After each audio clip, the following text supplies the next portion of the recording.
All right, to all you wonderful freedom loving boys and girls, Mark Centerline Systems. Hey, we're going to do a video on our new Ruck, our little Ruck, as we're just kind of calling it right now. I don't know if this is really a loadout video because there's just so much stuff you can put in this guy. And, and I've got the dimensions and I'll have that on the write up and the website because I keep coming back to wondering like, oh, did I do the math wrong? My math comes out saying it's 20 liters, but I think it's a little bit more. But anyway, and that's not with outside pouches. That's just the interior space. So what I'm going to do here, again, just I've got mine loaded up. And then next Thursday, the 24th, for our live stream, we're going to sit and talk about the VA healthcare. And I'll share a little bit about what's going on with me, but I have serious lifting restrictions right now.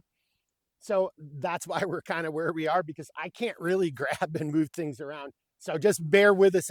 But I've got it loaded up. This is what I was carrying in it when I was getting back into Ruck and just trying to get back into a little bit of shape after my hip surgery. But something I want to do first, I want to talk about, and I'm going to do a separate video inside the studio on custom. What does it mean for custom orders? How do we, customize the gear? And we just did a special rucksack for a guy, and I wanted to test it out, right? And so I'm going to show it to you real quickly and then talk about this just briefly. But you can see it's Woodland M81. But what we did is we special ordered webbing and Velcro, so everything was in Woodland. Yeah, and it's a little windy here, boys and girls, so hopefully that isn't going to be too much on the audio. But it's all this webbing is in Woodland on the rucksack, with the exception of the 1.5-inch webbing. We did that in regular Coyote Brown. The company didn't have 1.5-inch webbing in the M81. I needed two-sided webbing, and you know me, I want to do the 17.337. Now they claim it's 17.337. It looks like it has a slightly different stitch to it than my 17.337, but that's what they're saying. That's what their claim is. It came out looking really good, but I just wanted to say this because I got the Ruck going. I'm going to leave it up to you, the customer, and here's why. I'm not going to say what the name of this company is. And look, if you're getting small quantities, 1 yard, 10 yards, you're going to end up paying more for that, right? So this is a company I found that does small quantities of webbing. Like for me to do this, I'm getting 4 rolls, 1-inch webbing, single side, double side, 1.5-inch webbing, single side, double side. I mean, in each of those things, my cost is between $300 and $400. So that's just a lot for a small business to take upon themselves. And I already do it with a bunch of webbing, but I can't do it for everything, is what I'm trying to say. So if I can go to a company and get 10, 20, whatever yardage I need for your project, I'm willing to do it. But I'm just going to say this about these guys: they haven't returned my phone call. I'm going to try reaching out to them one more time. They charged me almost $40 in shipping and then sent it in a paper priority package, which I ship all the time. My cost on that is about $9. It's one of the cheapest shipping things out there. I don't know what that, I hope that was a mistake, but at the end of the day, the guy who wanted me to do this, his comment was, if the end user, that's you guys and gals, if you want to pay that $40 in shipping to be able to get and create something super unique on the rucksack or any other product, why should I care, I guess, and so I guess that's my answer, but I don't feel very good about that. So I just wanted to throw that out there, and I'll talk more about it in the standalone video on the customization. I just wanted to show off that Ruck with the Woodland camo. And so something we'll talk about here in a second on the rucksack are docking straps. And I also just wanted to show these off. I mean, the guy, wanted a bunch of docking straps for the bottom for attaching, like tarps and jackets. But man, that just looks really cool. So, you do you. Yeah, you might have to pay more money for this material and you might have to pay more money for shipping. But if you're getting what you want, well, then I guess what do I care, right? All right, on that note right there, and thanks to Phil for letting me show off his product. I'll get this out in the mail to you today, sir. All right, putting that stuff off to the side. All right, here's our rucksack. Again, not really a loadout video. I'm just going to kind of highlight some of the key features, and I'm going to unload it just to show so you can see what I have inside of mine. But if you just look at it, I mean, just look, one of the reasons we made it the way we did is so it can do exactly this. It's nice and stable. It stuffs with gear easier. So when you start thinking about your gear, yeah, bottles and cooking cylinders are cylinders, but a lot of stuff is square, rectangular, 90-degree edges. I mean, so on the ground, on a surface, it stands really nicely, you know, kind of going from the top down. As I said, you got a drag handle so you can grab it out of the back of your vehicle, or, you know, hanging up on a wall or hanging up on a tree at the campsite. And then across the top, you got a row of webbing in loops. And the reason for that, here we go, is maybe you want to put a hoodie up here or a jacket or a tarp. And now you've got an area where you can string an item and use your own tie downs or docking straps or whatever you want. And now you can secure. My recommendation is something lighter all the way up on top. You don't want that negative balance, but so something lighter. Again, a tarp, a jacket, a poncho, you know, whatever, a signal slash a survival tarp, right? So that's what you got going up on the top right there. Velcro across the front, put your name tape, cool guy patch, whatever you want. Adjustment, right, webbing, and I'll get back to the top here when I open it up. But then even this webbing right here is another location where you could be placing a tarp or a jacket. And then I'm just going to do something here real quickly. So this area right here, this is an external slip pocket, and I'll show it off in a second. I've already had a couple people who want MOLLE across here. I do not recommend it, and I don't think I'll do it, simply because this is a slip pocket meant for a shovel, an axe, you know, wet clothes, things of that nature. You know, it's secured over in the seams. For me to put MOLLE here, I would really want to at least bar tack a bunch of times on the outer edges, because now that's going to be load bearing. And, you know, if you take something super heavy and put it here, right, now your weight, if I turn this, you know, on this angle, you've got weight even farther back. Now it's down and low, so that wouldn't be bad, but it is going to make for a slightly uncomfortable ride having, you know, something on the exterior here. So, and again, and it's not load bearing, so we're not going to do that. It's real design, again, as I just said, and I'll show it off here in a sec. You know, putting a shovel in there, a camp axe. I mean, heck, let's just see. Talking ain't doing. Boom. Look at that. Right? So you can get a whole bunch of different gear through there. You know, also think about your wet socks or your wet jacket. You know, if you have those in here and then strung out, so it's dripping. Now look, it's dripping, you know, a good almost foot away from your backside. So as you're walking, you know, those items as they're drying off aren't getting your backside or your legs all wet as you're walking.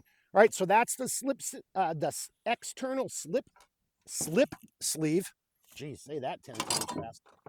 Right, but that's what that bad boy's for. And then as you kind of see on the bottom, we've got a bunch of MOLLE down on the bottom here for attaching other items. Again, a tarp, a shelter half, a bedroll, a G3 gear roll, right? So normally, and you've seen my pictures, I have my G3 and I just MOLLE it through, and everybody's kind of stuck to each self like that. Now I've got little clips on here, and I've thought about running my clips up here, and then I could, you know, secure it that way as well. So there's a couple different ways you can secure items. If you see what I'm doing, that's how I've really been running it. This is for when I shoulder strap carry it, so I just kind of have those left on. But right there, and then I take this webbing, and so when I secure the pocket, so I MOLLE it to the bottom, and then I take this webbing and I run through the drag handle.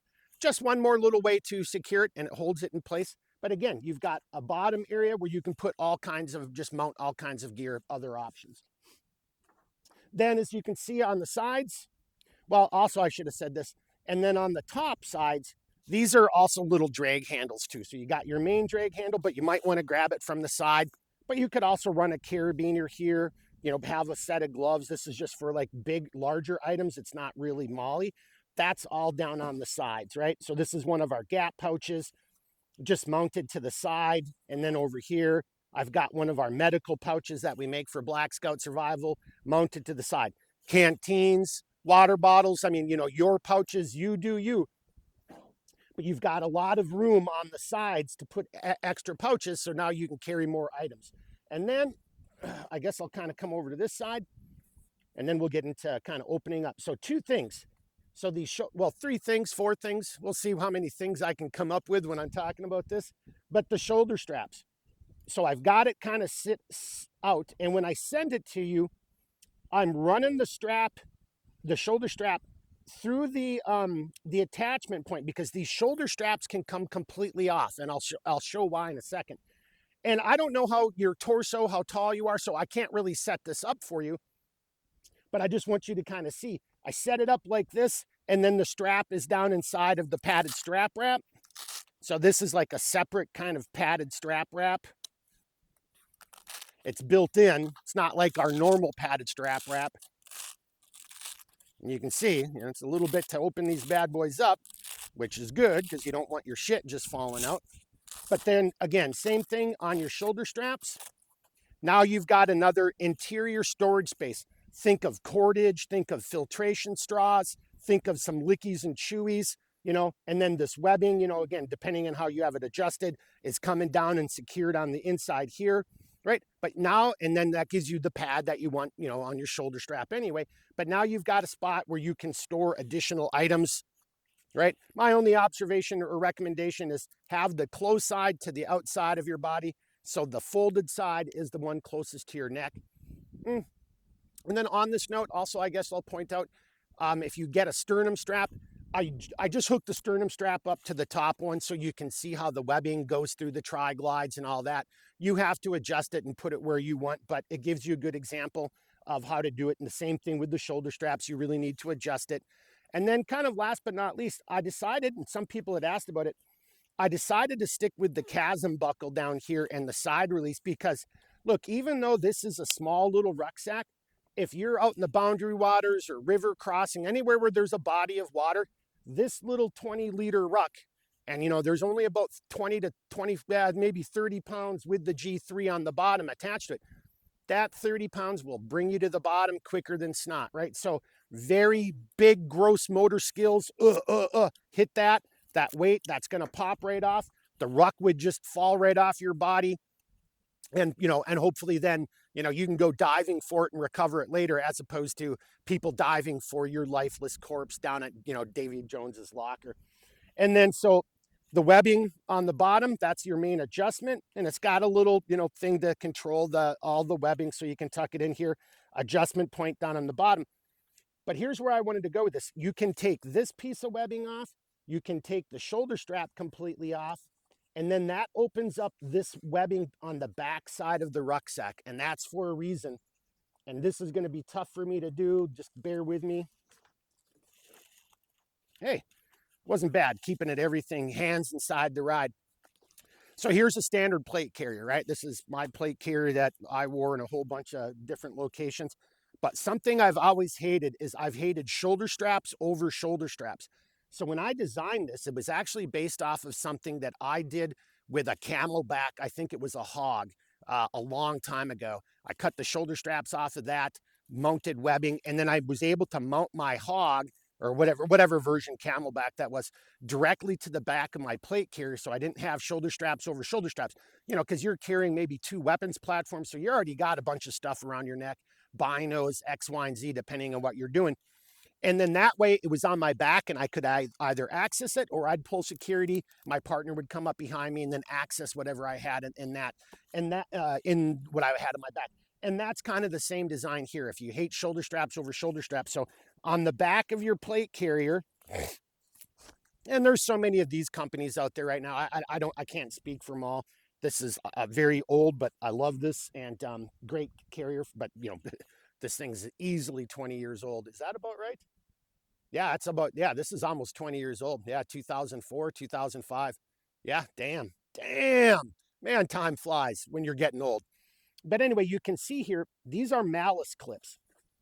I'm not going to set this up, but that's what you would want to do. Now, I'm not selling these malice clips right now. They're all over the internet, Amazon, so many different places to get them. This is the newer design malice clips right here.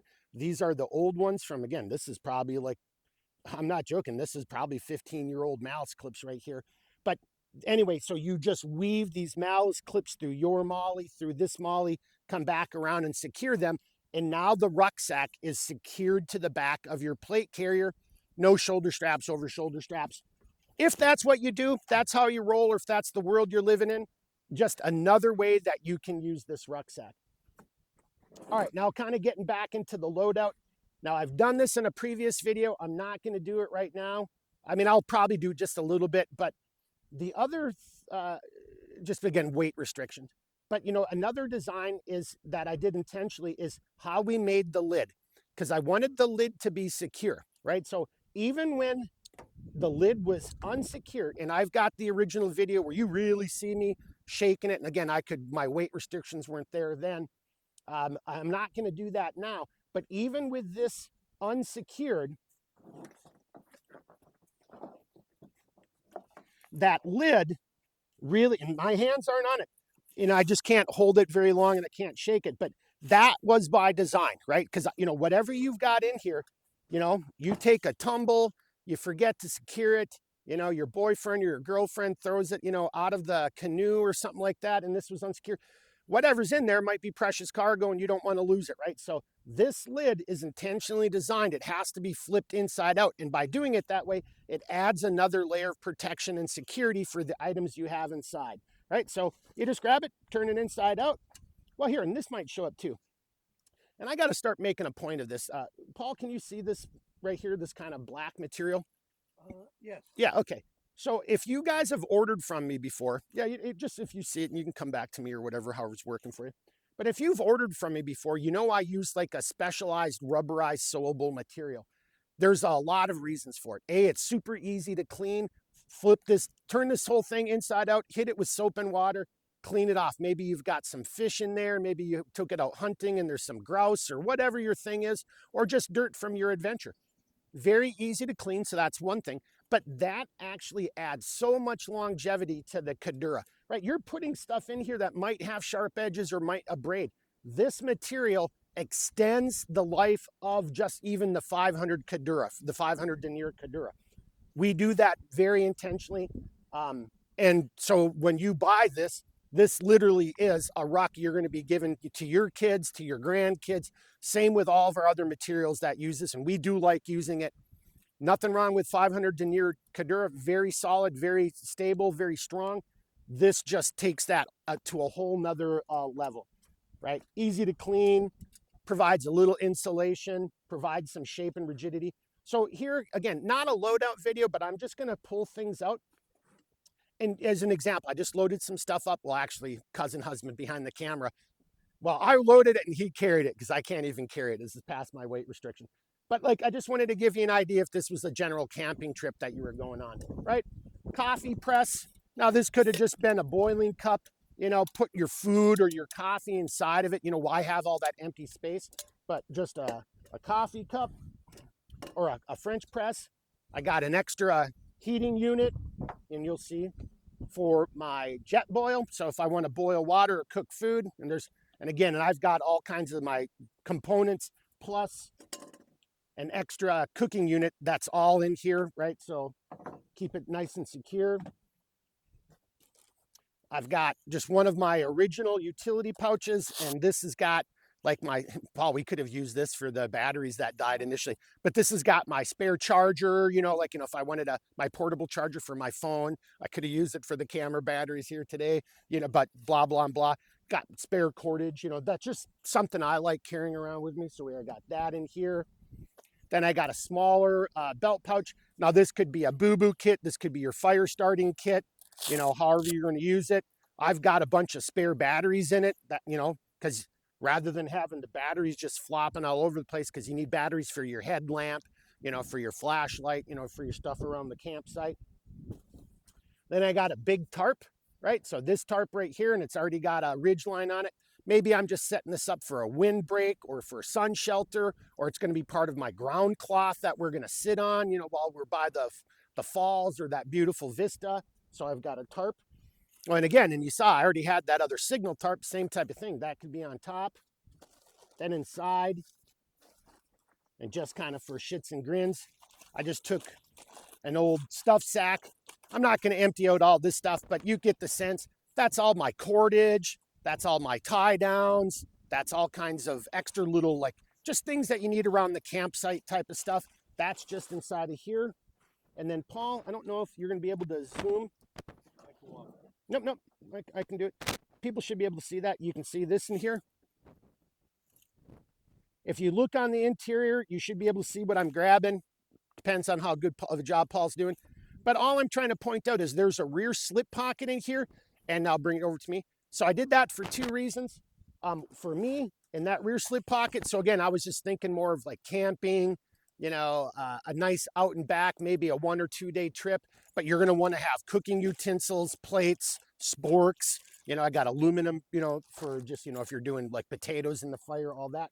But the other thing about the slip pocket is there's not a pad on the back. You're not carrying, this isn't an 80-pound, 100-pound rucksack, full of gear, because honestly, then I would say you want an external frame, but I digress.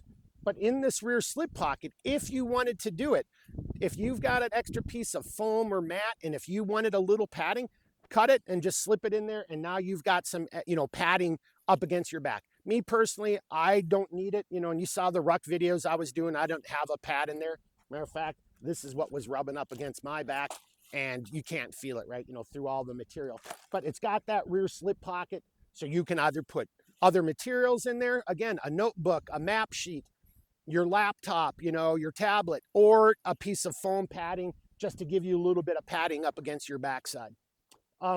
And then again, I already kind of mentioned you got external tie down points. Yeah, just see, look how badass that sits. It just sits so well by itself. And again, that's because we very intentionally made the design the way we did. All right, I think that kind of covers it. Again, wasn't trying to do a super loadout video, but I wanted to just demonstrate a couple things, give you a chance to see it. I needed to get out of the shop and get outside, just looking at myself in the mirror, smelling myself. You're like, oh, dude, you need to take a shower. But anyway, you get what I'm saying. And cousin husband got everything loaded up, and we got out here to shoot this video. I think that kind of covers it for now. We'll obviously have more of these videos going forward, especially as my mobility starts increasing, because I'll get back out hiking and rucking with it, and maybe even doing a couple things here in the wintertime out here on the part of the family property. Hey, can you get any of those apples, by the way? I don't know about you guys, boys and girls, but not a good year for apples. Everybody I know, at the old property here, yeah, the apples, just not a good year for apples up here in the Northland. Maybe you guys did wherever you live. Leave me a comment. But that's about, some of the most apples and we're surrounded by like 8 apple trees. And yeah, hardly any of them had any apples this year. So hopefully you guys had a good year. I think that kind of wraps it up. Paul, anything you can think of that I should mention? I think we're good. Paul thinks we're good. Yep. He didn't say, look at that awesome hoodie. So the hoodies, I'll do a separate video on the hoodies, but that's almost wrapping up as well. And I think that covers it, boys and girls. So as always, if you got questions, comments, reach out. I hope the audio is good in this one. I won't know until I go back and listen to it. Might have to shoot this video all over, but again, just wanted to get outside. And and honestly, take a couple seconds and just, I don't know, can you get any of the trees? Just so people can get a sense of some of the fall colors around here right now. Yeah. Look at that. Paul's being all cinematography guy.